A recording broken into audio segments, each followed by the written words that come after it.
বর্তমান মৌসুমের রসালো ও মিষ্টি ফলের মধ্যে জনপ্রিয় ফল তরমুজ। বাণিজ্যিকভাবে লাভবানের লক্ষ্যে আগাম জাতের তরমুজের আবাদ করে বাম্পার ফলন ফলিয়েছেন পটুয়াখালী কৃষকরা। রমজানকে কেন্দ্র করে ভালো দাম পাওয়ার প্রত্যাশায় ঢাকাসহ দেশের বিভিন্ন প্রান্তে পাঠানো হচ্ছে পটুয়াখালীর তরমুজ। পটুয়াখালী প্রতিনিধি মোহাম্মদ আহসানের পাঠানো তথ্যচিত্রে ডেস্ক রিপোর্ট। নদী, খাল আর অধিক চর নিয়ে গঠিত পটুয়াখালী জেলা। উপকূল বেষ্টিত এ জেলাটি তরমুজ চাষের জন্য এক উর্বর স্থল। তাই তরমুজের শহর হিসেবে দিন দিন পরিচিতি লাভ করেছে পটুয়াখালী। উপযুক্ত স্থান ও অধিক ফসল হওয়ায় প্রতিনিয়ত তরমুজ চাষে ঝুঁকছেন এ জেলার কৃষকরা। জেলার নৌ ও স্থলপথে বিক্রয়ের জন্য তরমুজ নিয়ে কৃষক ছুটছেন বাংলাদেশের বিভিন্ন প্রান্তে। Great one, big family, Anand super, sweet family, lucky dragon, Asian 3 ও ড্রাগন জাতের তরমুজ চাষ হয়েছে এ জেলায়। ফলন ভালো। গত বছর আমরা এই সরেই আমরা চাষাবাদ করছি, কিন্তু গতবার আমাদের ফলন খুব কম আসছে। আর আমরা এই ফলনটা আসলে আমরা একটা ওই মিলন দেই, পুরুষ ফুল দিয়ে যেই ফলটার ফুল আছে ওই ফলে আমরা ওই পুরুষ ফুলটা লাগাই, তখন এই ফলনটা ভালো হয়। এবার আমাদের ওইটা দরকার হয় না, এমনিই ব্যাপক ফল আছে। আর সার ওষুধ কীটনাশক সব কিছুই আমরা ব্যবহার করতে আছি টাইম মতো, কিন্তু আমাদের সারটা একটু সমস্যা দেয়। সমস্যা বলতে সার পাই কিন্তু দাম বেশি।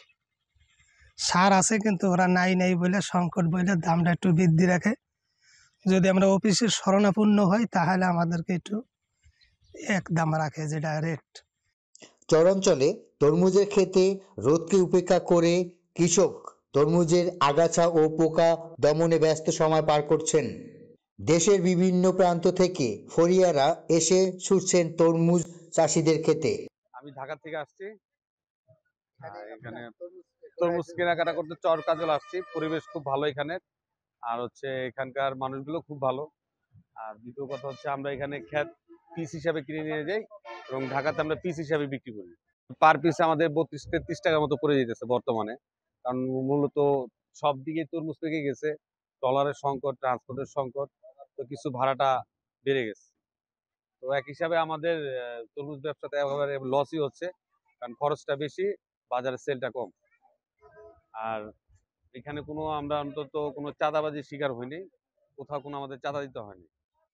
রমজানের প্রথম থেকেই তাদের উৎপাদিত তরমুজ বিক্রি শুরু করেছেন, তাই বাজারে তরমুজ তুলতে অনেকেই এখন ব্যস্ত হয়ে পড়েছে। গলাচিপার সবচেয়ে বড় তরমুজ ঘাট আমখলা মুসুরিকাঠির ঘাটটি। জেলার অধিকাংশ তরমুজ সরবরাহের লক্ষ্যে আমখলা থেকে হরিদেবপুর পর্যন্ত করা হয়েছে 7টি ঘাট।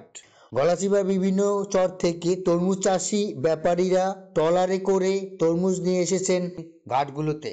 মুসুরিকাঠি থেকে ট্রাকের আকারের উপর ভাড়া নির্ধারিত হয় 30 থেকে 35 হাজার টাকা। প্রায় 1000 থেকে 1300 মৌসুমী শ্রমিক দিনরাত কাজ করছেন এই ঘাটে। ট্রলার থেকে ট্রাকে তরমুজ সাজাচ্ছে শ্রমিকরা। এরা তরমুজ চাষ করে, চাষ করিয়া এরা এখানে দেয়। তরমুজ চাষি, তরমুজের ফলন বেশি হয়েছে এবছর, চাষি খুশি। তরমুজ যদি 1 টাকা করে নিতে আসে লোক করে, লেবার যারা শ্রমিক তারা 1 টাকা করে নিতে আসে, 1 টাকা হয় না। শ্রমিক যারা খাটে তারা 1 টাকা হয় না। হ্যাঁ, এই 1 টাকারে মনে হয় 1 টাকারে 300 লোক খাটে। তরমুজ ঘাটকে কেন্দ্র করে মৌসুমী দোকানও জমে উঠেছে। প্রতিদিন প্রায় 700 থেকে 800টি তরমুজের ট্রাক যাচ্ছে বাংলাদেশের বিভিন্ন জেলায়। এছাড়া মুসুরিকাঠি থেকে হরিদেবপুর ঘাটেও লাইন দিয়ে দাঁড়িয়ে আছে সারি সারি ট্রাক। এর ফলে যানজটে পড়তে হচ্ছে অ্যাম্বুলেন্স সহ যাত্রী সাধারণদের। শের ব্রিজ হইতে মুসুরিঘাট পর্যন্ত 6টা ঘাট। আসলে এখানে যানজটটা বেশি হয় কারণ হইলে একটা, কারণ হইলে এই যে পুরান সুলিশটা, এই সুলিশটা একটার বেশি গাড়ি ক্রসিং করতে পারে না, কিন্তু ওই জন্য ওইনে যাইয়া ওদিকের গাড়ি এলে এদিকেটা যায় না, এদিকের গাড়ি এলে ওদিকেটা যাইতে পারে না, এই জন্য যানজটটা লাগে। কিন্তু আমরা যারা কর্তৃপক্ষ আছি আমরা তো চেষ্টা করি, যেখানে আমরা ব্যর্থ হই এখানে আমরা প্রশাসনের ব্যবস্থা নেই। একটু বেশি লাভের আশায় গলাচিপা ও রাঙ্গাবালী উপজেলার বিভিন্ন চরাঞ্চলের কৃষকরা রমজানের প্রথম থেকেই তাদের উৎপাদিত তরমুজ বিক্রি শুরু করেছেন, তাই বাজারে তরমুজ তুলতে অনেকেই এখন ব্যস্ত হয়ে পড়েছে। পটুয়াখালী জেলায় বর্তমান বছরে 28,500 হেক্টর জমিতে শীতকালীন তরমুজের আবাদ হয়েছে। এর মধ্যে গ্রেটন, বিগ ফ্যামিলি, আনন্দ, আনন্দ সুপার এই ধরনের জাতগুলোর আবাদ বেশি হয়েছে। বর্তমানে তরমুজের কর্তন চলছে। এবছর মাঠের অবস্থা খুবই ভালো, রোগ পোকামাকড় আক্রমণ নাই বললেই চলে।